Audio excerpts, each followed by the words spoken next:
My name is Barbra Holt, and I'm proud to say that I represent the city of Grand Rapids, and I'm the chair of the Rapid Board of Directors. And on behalf of those board of directors, I want to wish you a good morning, and thank you for coming out again for another very happy transit morning this morning. I have a lot of people that I have to recognize this morning. I'm going to do it quickly, and then we'll get on to the program because there's a lot of more special people than me here for you to listen to. First of all, I want to recognize in the audience, you can put your hand up, the former mayor of Grand Rapids, John Logie. He's not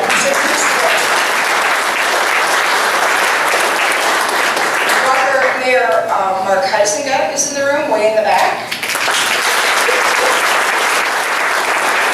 State Representative Ken Yonker, I don't know where he is, but I didn't see him. There he is, way in the back. State Representative Winnie Brinks.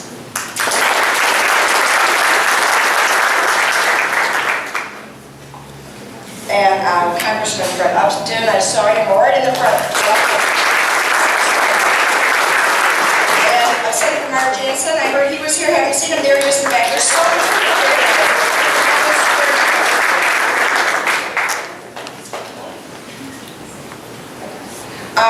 Now we're getting word of all the dignitaries that have walked in, so I want to make sure I recognize everybody. One very important component to this facility today is the construction people. Is there anybody here from Air Construction? How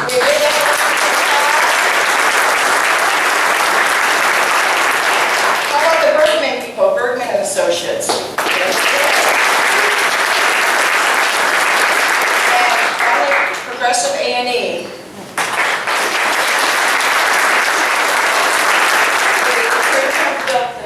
Without them. Thank you so much. And also I wanted to recognize the Grand Rapids City High Chorale under the direction of Darla Jewell. I think they're called the Jewel Tones, correct?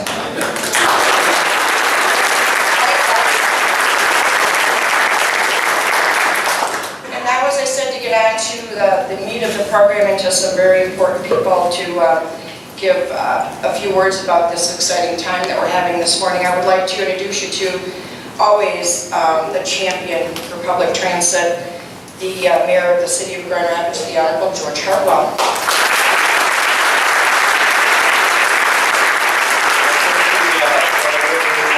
Good morning, ladies and gentlemen. I'm in a New York state of mind.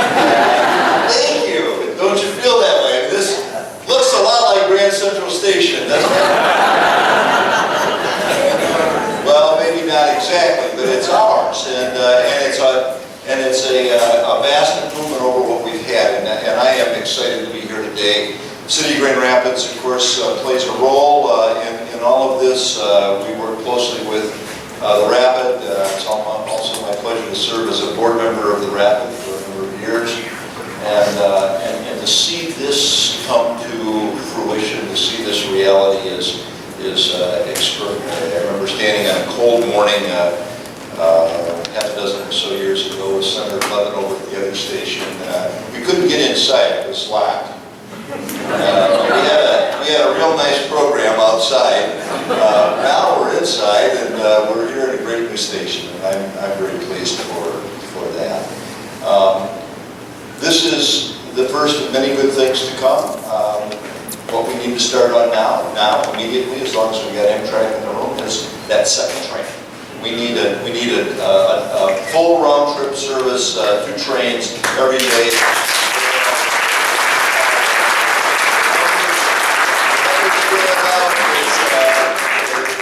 It's time. So thank you for all of you for being here today. Thanks, Barbara, for giving me a moment. And should I introduce the next speaker? You're going to do that. Okay. Thank you very much.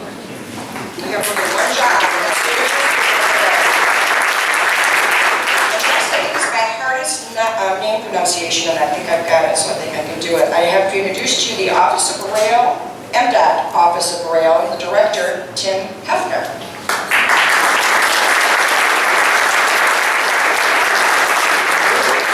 Well, thank you. It's just marvelous to be here today, and my apologies for Director Snyder who was unable to make it. But really, we need to thank the Rapid and Peter and the City of Grand Rapids for this marvelous facility.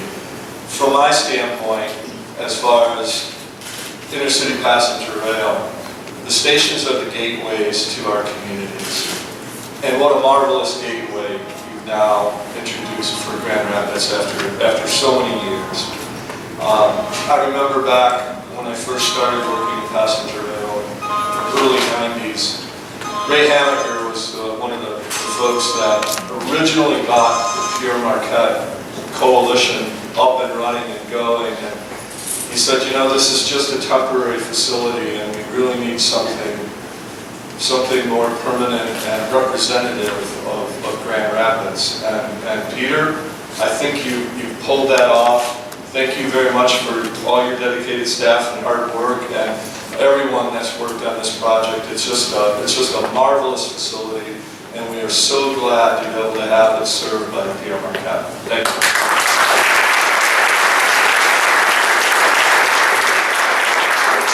Thank you, Tim. And the next very important person I would like to introduce is the Amtrak Government Affairs and Corporate Communications Senior Director, Mr. Ray Lang.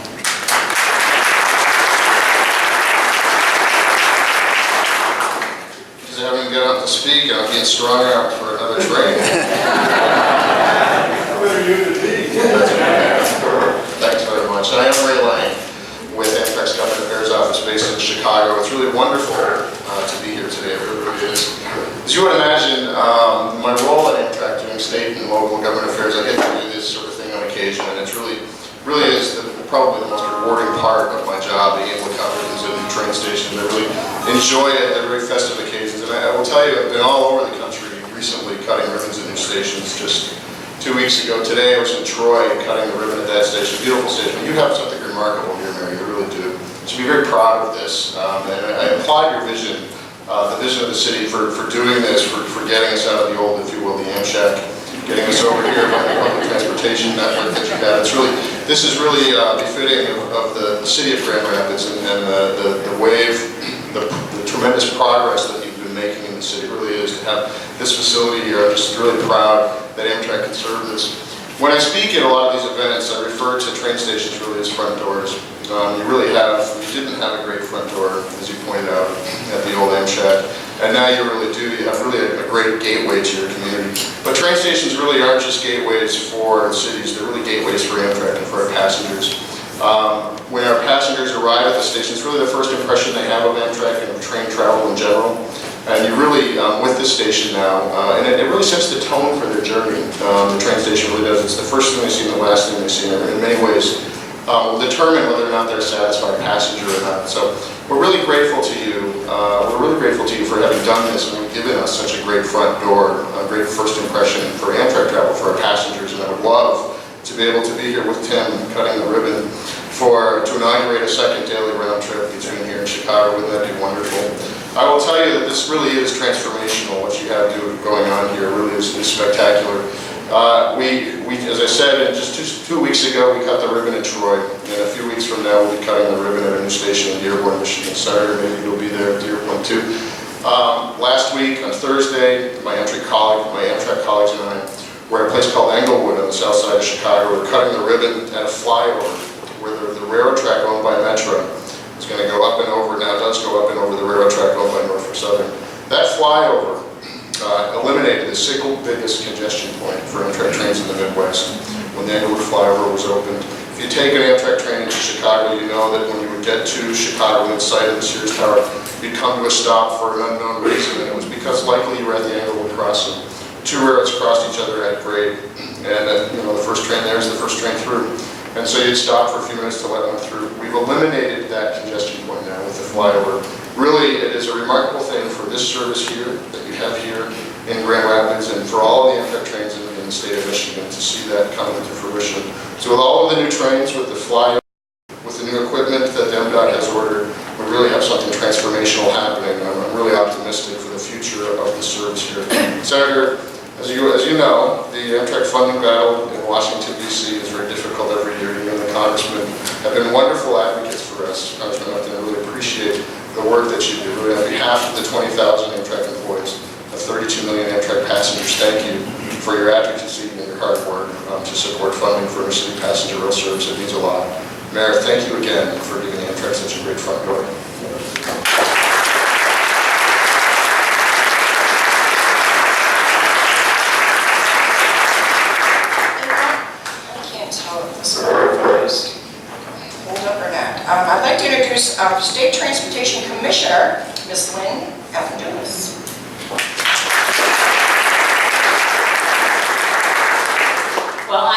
have the opportunity to represent the Michigan Transportation Commission and Governor Snyder at this fabulous event in this wonderful facility that represents so much. It represents the forward-looking leadership of all the people in this room and the hard work that has gone on for years to create a transformational facility like this.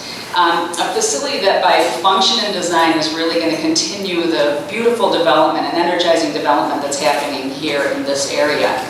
It represents another amenity being offered in a vibrant urban region. And now people can get off the train, walk over to the Rapid Station, get on a bus, intercity bus, the new Silver Line, taxis. It's an amenity for an exciting, vibrant community.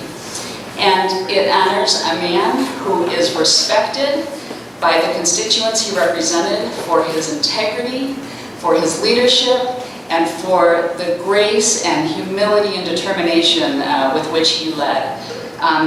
Everyone has good things to say about Congressman Vern Ehlers. Whether or not they agree with his politics, he's a loved man and politician.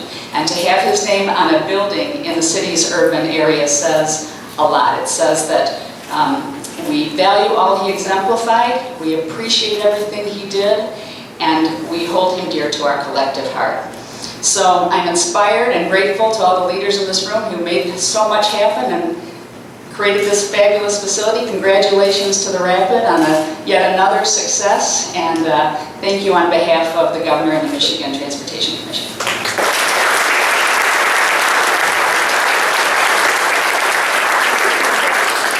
Thank you, Lynn, and you kind of said everything I was going to say about the man that this facility is named after, and I hope you had the opportunity to look at all the boards and get reacquainted with all the wonderful things that Vern has done over the years.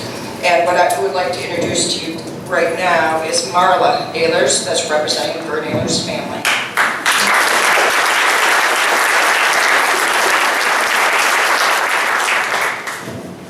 I am Marla Ehlers, Vern's daughter, and I'm so happy to be here this morning and speak on behalf of my family. This celebration is wonderful and a fitting culmination to the many, many years of planning, negotiating, building, and just plain hard work that has gone into bringing the Vern J. Ehlers Amtrak station to life. It's so exciting to see that the vision has become a reality. During his time in office, my father served on 3 major policy committees, and he used to joke with his constituents that he was on the science committee because he was a scientist, he was on the education committee because he was an educator, and he was on the transportation and infrastructure committee because he wished to be re-elected. Of course, that was back in the days when earmarks were commonplace and not a political pariah. It was part of the job as he represented the interests of his district. His position on the Transportation Committee allowed him to effectively advocate for the infrastructure needs of West Michigan. He takes great pride in knowing that he made sure that we got our fair share of federal funds for roads, bridges, transit, and rail systems. My dad greatly values his partnerships and collaborations with local officials and leaders such as John Levin, Mayor Hartwell, and Peter Varga, as well as Fred Upton and Senator Levin. It made his job in Washington that much easier, knowing that the federal funds he secured would be leveraged with other funds and put to very good use. We are so fortunate to have visionary, world-class transportation leaders right here in West Michigan, and they are to be commended for their latest success. My father definitely shares their vision of a vibrant community connected by safe and efficient transportation options. The construction of the Rapid Central Station, the opening of the Silver Line, and now the relocation of the Amtrak line to connect it all together is a testament to that effective federal, state, local partnership. It's such a pleasure to see the fulfillment of all these projects on which my father worked during his years in office. And I want to take a moment to thank my dad's incredible staff, both in Grand Rapids and in Washington. And I know several of them are here today. I don't know if you would be willing to wave your hands if you are a former Vern staffer. Here's a few.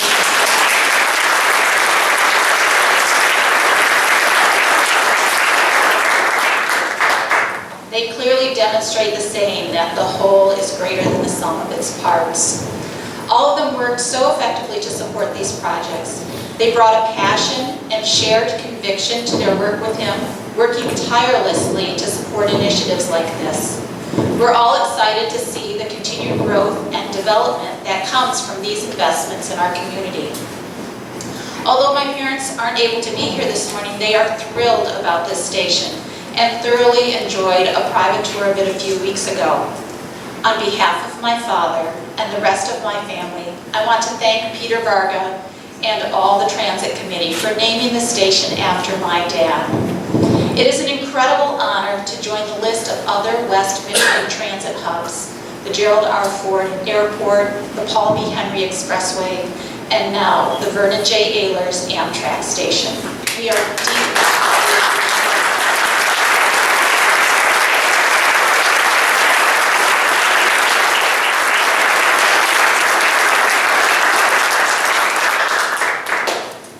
I now have the pleasure of introducing Larry Krieg. Larry, where'd you go? There he is. Larry Krieg is the chair of the Michigan Association of Railroad Passengers, which was established in 1973 as a consumer advocacy group to improve intercity rail and bus passenger service, improve local transit service, and encourage the preservation of historic railroad stations. Please welcome Mr. Krieg.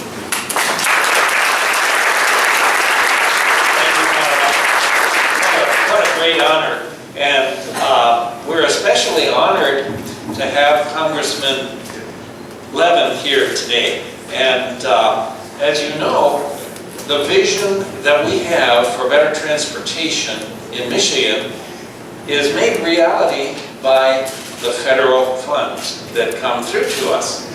And Congressman Carl Levin has been a tireless champion.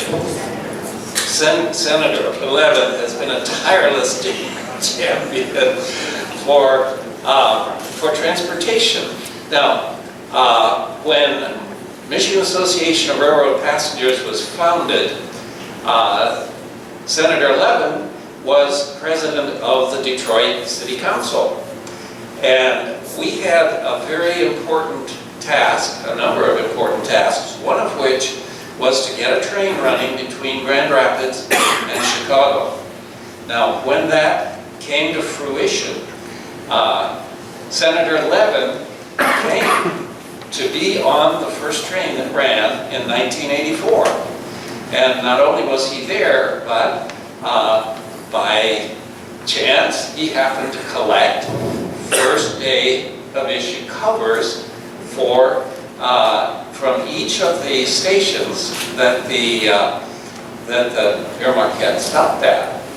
Now, a lot has happened since 1984, and I only have a couple of minutes, so I'm going to have to hit the high spots and explain why we feel that Senator Levin has achieved a lifetime award with us. For example, 2007, Senator Levin co-sponsored a bill to reauthorize Amtrak, giving more than $11 billion over 5 years to enable Amtrak long-term planning. Unfortunately, that bill died in committee in the House. But undaunted, Senator Levin voted for another bill in 2008 that gave almost $17 billion for Amtrak and rail safety. I think probably the best way to explain why we feel that Senator Levin deserves a lifetime award is to use his own words. This is what he said in March of 2009 when he announced a $60 million grant for Michigan Railroad.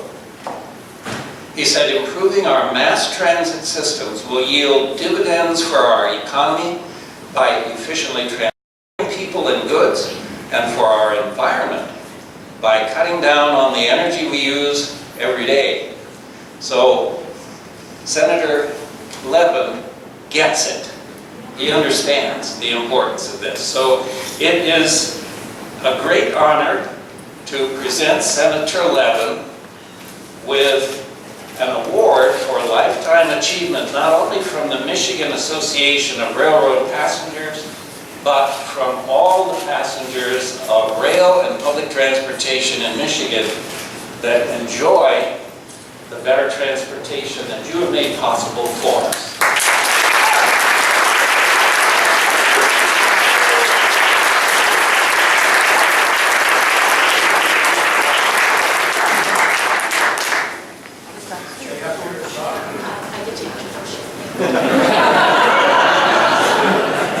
Of course, I don't really need to introduce him now, but I can't waste my speech. Our next speaker may sit across the aisle from and in a different chamber than my father did, but they share several crucial and, may I say, West Michigan traits in common. Integrity, a servant's heart, and an unwavering dedication to the people in their communities. Carl Levin has served the state of Michigan since the early 60s, becoming our senator in 1979. Time magazine named him one of America's 10 best senators in 2006, and I would have to agree. Not just because he's a staunch supporter of libraries, my personal vocation, nor because he worked closely with my father on improving Michigan's transportation networks, but because he embodies an all too rare person in Washington, D.C. now, a true statesman. Please extend a warm welcome to Senator Carl Levin.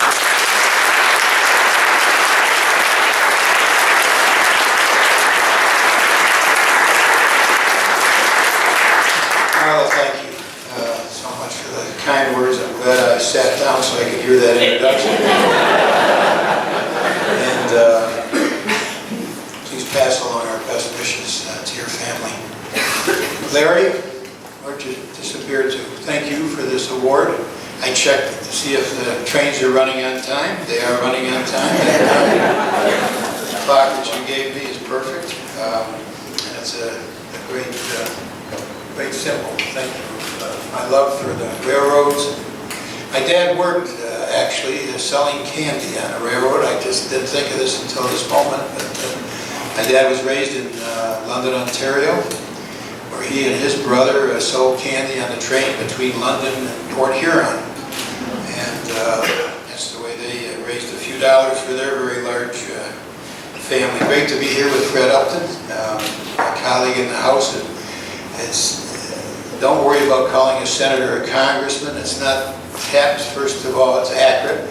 We're members of the Congress. Secondly, Upton's looking at me. And third, it's an equally, from our perspective, a rewarding appellation, but also I got a brother in the U.S. House of Representatives, so people get us mixed up all the time. I'm better looking and so forth.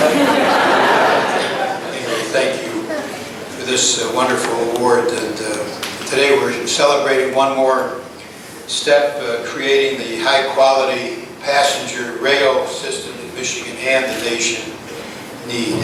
You hear people talk a lot about the Amtrak corridor between Boston and Washington. And yes, ridership is obviously higher on the East Coast because of the population there. But what most people don't realize is that when it comes to growth in Amtrak ridership, to looking at the growth figures, the Midwest is where it's at. And our friends here from Amtrak, I hope, would nod their heads in agreement that this is the high growth area in terms of the growth rate for Amtrak ridership. There was a review in 2013 about trends in rail ridership, and it found, this study, that Pere Marquette was one of the fastest growing routes in the country, with ridership growing by more than 2/3 from 1997 to 2012, and overall 5 of the fastest growing routes, including this one, connect to Chicago. If ridership in Grand Rapids has grown so quickly using the old station, just imagine what's going to happen when riders can begin their trip from this modern, spacious, and beautiful facility. So investments like this new station aren't just about serving today's rail passengers. This is about creating a passenger rail system capable of handling future growth that we know is coming. As we seek to become more energy efficient for the sake of the environment, for our economy, and for our national security. And it's fitting that one of the people most responsible for this station is Vern Ehlers. And it was mentioned that this was a Vern Ehlers earmark, which provided the federal funding. Where I come from, at least earmark is not a dirty word. Earmark is something that many of us, perhaps most of us, believe is one of the things that we go to Washington to fight for, because we believe that we know our communities and our state and our districts better than anyone else could possibly know that who might be sitting in an agency office. We know what the priorities are for our states, for our districts, for our cities, and we feel, many of us who believe that the loss of earmarking is a loss of representation for our people, that this is something which we ought to reconsider and review, and this wonderful station surely is an example of why we have to review the decision which the majority made to end earmarking of federal funds. Over Vern's time in the House of Representatives, when it came to make a decision, Vern Ehlers didn't ask about the politics of the matter or what the public opinion polls said. Vern wanted to know what the facts were, what was best for his constituents and for the country. And his strong support for science and math education and for federally funded scientific research made clear that his focus was on the future, on equipping future generations with the knowledge and the tools to cope with an ever-changing world and to help them avoid rigid ideologies. And this station is just another example of Vern Ehlers' vision and his leadership. And I know that I'm speaking for Fred Upton when I say this, that we're proud of the strong sense of community that exists here, of pulling together to do those things together which make us stronger and smarter, which make us more competitive and efficient. And that spirit of community, which is the hallmark of Grand Rapids, West Michigan, and Vern Ehlers. Thank you again for the great work that all of you have put in to make this station possible. It's a true honor to Vern Ehlers and to public service. Thank you.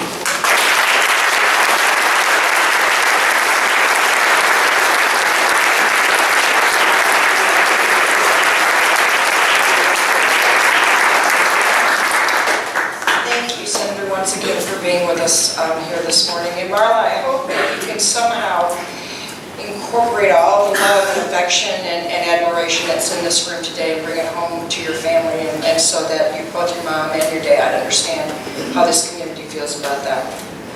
And now I'd like to introduce one of those visionaries that we've been talking about all morning, someone who saw a plan and implemented it. It took time, but you got it done, and I'd like to introduce you to Pere Marquette, the Executive Director of the Rapid.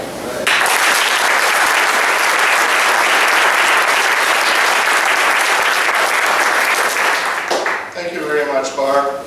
I actually don't think of myself as a visionary. I'm a very practical person. I take this train off, and I want a good station. That other station was not appropriate, and it also messed up the city of Grand Rapids traffic, so for those two reasons. 10 years ago, Mayor John Logie, George Hartwell, and I had hard hats on. I think he had a Michigan hard hat on, actually. And we were thinking about what a great multimodal station could be. And that was always part of the plan. So we built Central Station. We even got the Silver Line before this, but we got this. This was part of the plan all along, as we were going to bring rail into here. And how does Vern fit in was I went to Vern and I said, you know, there's this fund that's about to expire that's not going to be authorized again. It's called the Rail Relocation Program, and there's a little bit of money left in it, and nobody seems to be asking for it. And I said, well, I think you need to do a special appropriation. And he said, okay, how much do you need? And so we put that together. The irony was that I asked for the money, but MDOT had to really apply for it. So then I had to go to MDOT and say, guess what, I got you a special appropriation that we would like you to gift after you get it. So thank you to Hoeffner from MDOT, thank you Director Steidel, thank you Therese Cody back there. Therese Cody was the MDOT person who made sure this was going to work, and she put a lot of her heart and soul in it, so thank you, Therese.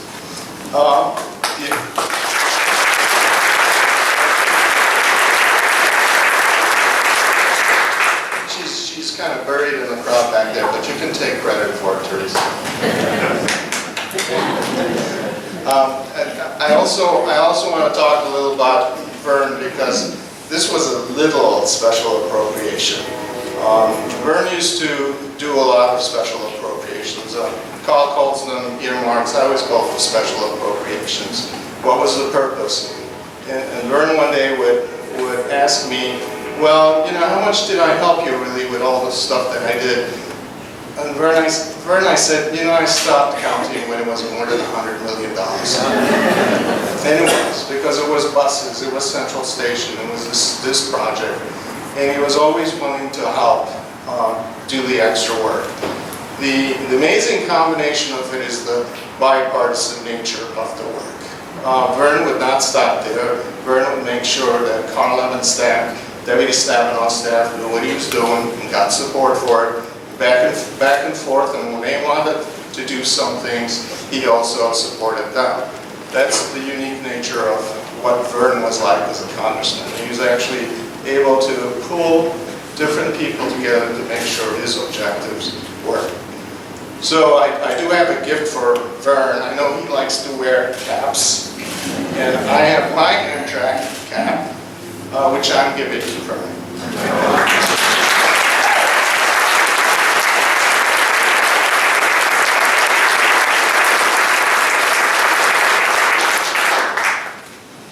We took pictures a while ago with him here and had his cap on and standing beside the station that was named after him. And he was very proud about it. Now this is the last piece about Vern, is that I went to him and all it took me was to buy him a muffin at Arnie's, which he liked. And I said, Vern, I need to name this train station after you. And he says, no, you're not doing that. I said, yes, I need to. And because it was your earmark, it was your legacy. And you're not a congressman anymore, and I can do it. So you can't, really. And Fred, you have to wait for yours. But he says, no, you can't do it. This is really not right. I says, Vern, you have to do it for two reasons. One, your family will always appreciate it. You have to think about your family. I said, two, your constituents need to remember what your legacy is, and this is symbolic. So let me allow you to do that. So I did come back to the board and I said, guess what? Vern Ehlers agreed that we can name the train station after him, and so we went ahead and did it. I really am very grateful to MDOT, to the Federal Railroad Administration, which has money in this project, to the Federal Transit Administration, which has money in this project, to the Downtown Development Authority, which has money in this project, to the City of Grand Rapids, which has money in this project, and to the Rapid Board, which had a minuscule $5 million into this project. Combined, we paid, the Rapid itself paid $5,000 of that money. It was really actually more than $5 million, was $6.2 million. All told, I haven't seen all the final bills come in as we completed it. But this was truly a partnership of a city, of a downtown development authority, of a Michigan Department of Transportation, the Federal Railroad Administration, the Federal Transit Administration, to make sure that the vision that we wanted to talk about a long time ago when we stood here and opened the station would come to fulfillment. And now it is. And so What's the next steps? We're going to try to layer another network of BRTs on top of what we're doing. We're always, yes, yeah, maybe we're a little visionary. This is practical too. Like I said, we take the train often, my family does, and my granddaughter, who is 6, is very happy because she was in here the other day scoping it out as to how great it would be to leave from here to go to Chicago. I thank you all for coming this morning. I thank you all for being part of it. I think that it was really great that the City High Chorale was here. You guys are awesome.